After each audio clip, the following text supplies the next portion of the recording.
Selamat pagi anak-anak, apa kabarnya? Baik kan? Pada pertemuan yang lalu kita sudah belajar tentang sistem gerak pada manusia. Untuk pertemuan kali ini kita akan belajar tentang gerak benda. Khususnya kita akan belajar tentang gerak lurus. Nah, apa saja yang akan kita pelajari pada gerak lurus ini? Mari perhatikan penjelasan berikut.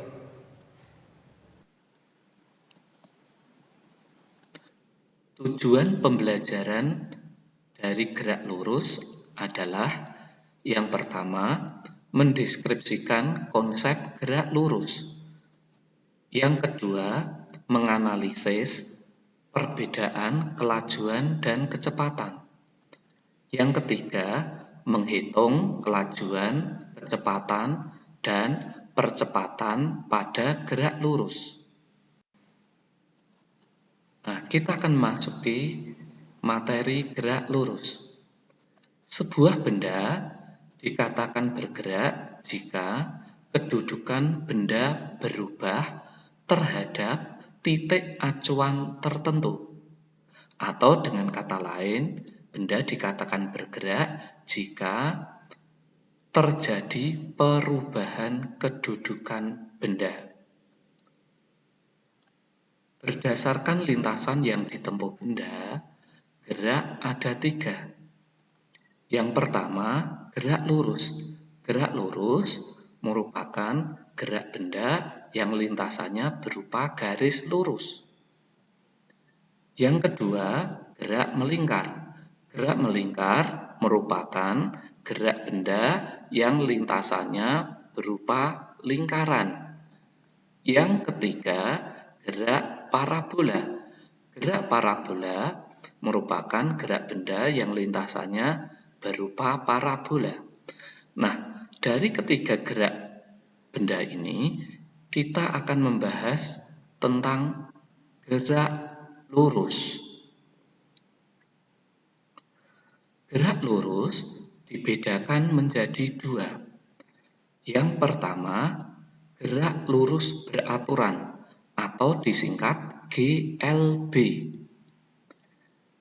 Yang kedua, gerak lurus berubah beraturan atau disingkat GLBB. Nah, dari 2 jenis gerak lurus ini kita akan bahas satu persatu. Yang pertama, kita akan membahas gerak lurus beraturan atau GLB. Gerak lurus beraturan atau GLB adalah gerak lurus yang kecepatannya tetap. Contohnya, mobil yang bergerak lurus dengan kecepatan tetap 45 km per jam. Kalau kita lihat grafik kecepatan terhadap waktu, karena gerak lurus kecepatannya tetap, maka grafiknya kecepatan terhadap waktu adalah seperti garis lurus, sehingga kecepatannya tetap terus. Nah, dalam bergerak, benda akan menempuh jarak tertentu. Nah, jarak itu apa? Jarak merupakan panjang seluruh lintasan yang ditempuh benda yang bergerak. Nah, kita juga mengenal istilah nanti yang namanya perpindahan. Nah, perpindahan itu apa? Panjang lintasan benda yang dilihat dari titik awal dan titik akhir benda. Jadi, ada perbedaan antara jarak dan perpindahan. Kalau jarak, panjang seluruh lintasan yang ditempuh benda, sedang kalau perpindahan, panjang lintasan benda yang dilihat hanya dari titik awal dan titik akhir benda. Nah, baik, kita akan lihat contoh soalnya. Misalnya, sebuah benda bergerak dari A ke D dengan lintasan seperti gambar. Tentukan jarak dan perpindahan benda. Nah, kita lihat lintasan yang ditempuh benda dari A ke B, B ke C, C ke D. Nah, yang pertama kita akan menghitung jarak yang ditempuh benda. Jarak tadi adalah panjang seluruh lintasan yang ditempuh benda. Maka untuk menghitung jarak, yaitu kita jumlahkan seluruh panjang lintasan yang ditempuh benda. Yang pertama, panjang lintasan dari A ke B 100 meter. Kita tambah panjang lintasan B ke C 50 meter. Dan kita tambah panjang lintasan C ke D, yaitu 100 meter. Maka kalau kita total, kita jumlah sama dengan 250 meter. Jadi jarak yang ditempuh benda sebesar 250 meter. Yang kedua, kita akan cari perpindahannya.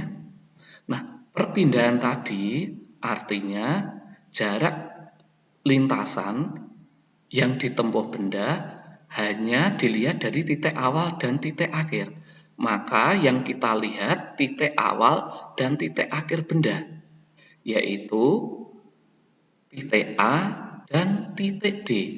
Nah, dari titik A dan titik D kemudian kita ukur panjangnya berapa.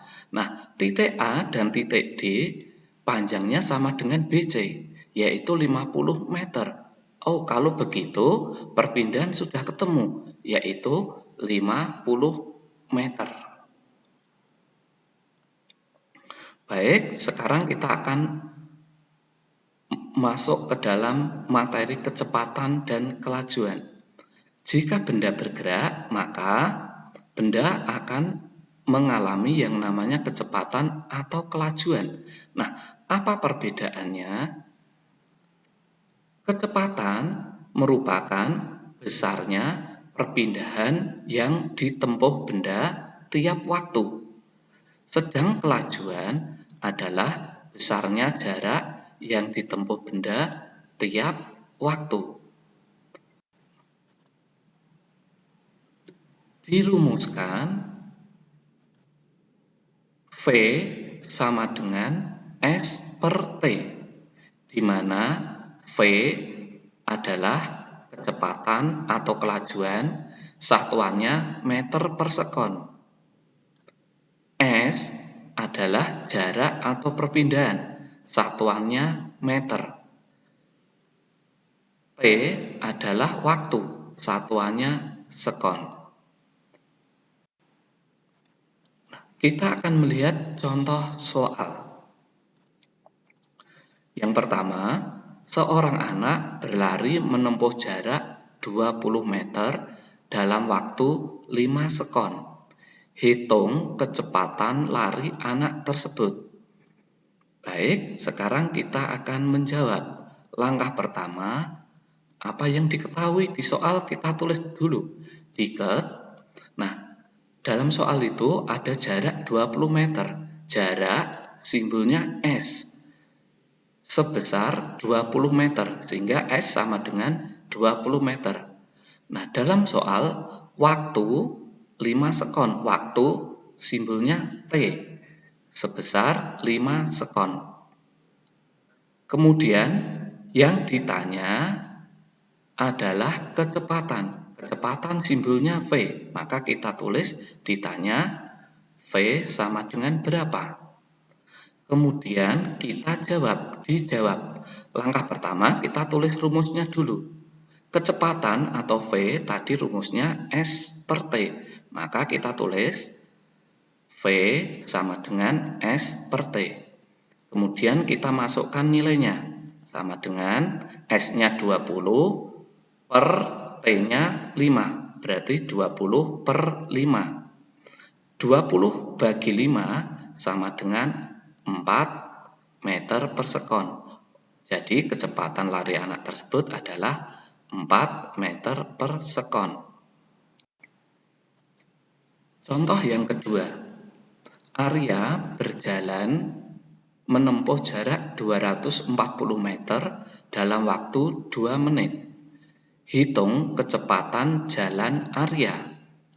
Langkah pertama, kita tulis apa yang diketahui. Yang diketahui jarak. Jarak simbolnya S sebesar 240 meter. Kemudian, waktu 2 menit. Waktu T 2 menit. Nah, satuan waktu harus sekon atau detik. Maka 2 menit ini kita ubah ke sekon atau ke detik, di mana 1 menit adalah 60 sekon, sehingga 2 menit sama dengan 2 kali 60, 120 sekon. Tinggal yang ditanya adalah kecepatan, V. Kemudian kita jawab. Dijawab, kita tulis dulu rumusnya, V sama dengan S per T. Kita masukkan nilainya, S-nya 240, T-nya 120. Maka sama dengan 240 per 120. 240 per 120 sama dengan 2. Jadi, kecepatan jalan Arya adalah 2 meter per sekon. Baik, kita lihat contoh yang ketiga. Sebuah sepeda bergerak dengan kecepatan 4 meter per sekon selama 10 menit. Hitung jarak yang ditempuh. Langkah pertama yang diketahui kita tulis dulu. Dalam soal ada kecepatan 4 meter per sekon. Kecepatan lambangnya V sebesar 4 meter per sekon. Waktunya 10 menit. Waktu simbolnya T 10 menit. Menit kita ubah ke detik atau sekon. Berarti tinggal 10 kali 60. Hasilnya 600 sekon. Yang ditanya jarak.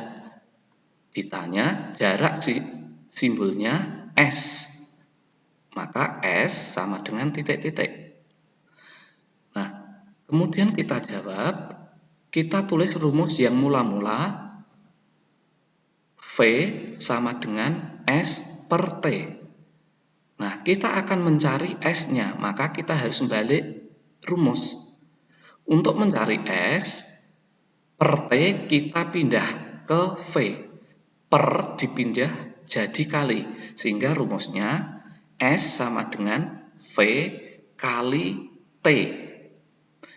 Tinggal kita masukkan nilainya, V-nya 4, T-nya 600, sehingga 4 kali 600. 4 kali 600 sama dengan 2400 meter.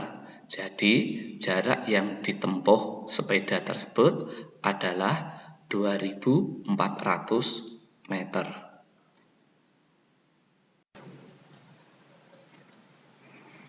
Sekarang contoh yang keempat.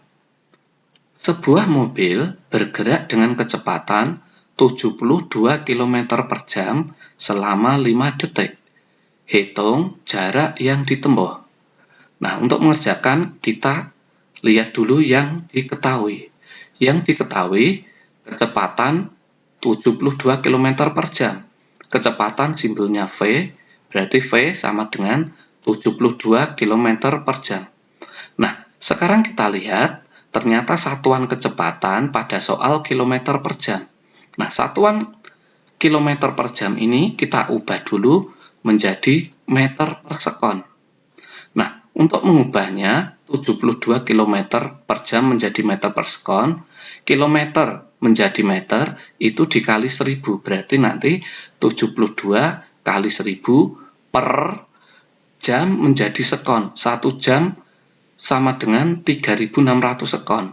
Berarti nanti jadinya 72 kali 1000 dibagi 3600. Atau lebih singkatnya, kita akan pakai cara singkat, yaitu kalau ada kilometer per jam diubah menjadi meter per sekon, tinggal kita bagi saja dengan 3,6. Maka 72 km per jam kalau kita ubah ke meter per sekon, kita pakai cara singkat, tinggal dibagi 3,6. Sehingga 72 dibagi 3,6 sama dengan 20 meter per sekon. Nah, kita lihat yang diketahui berikutnya adalah selama 5 detik. 5 detik adalah waktu. Waktu simbolnya T. T sama dengan 5 detik atau 5 sekon. Kemudian yang ditanya jarak.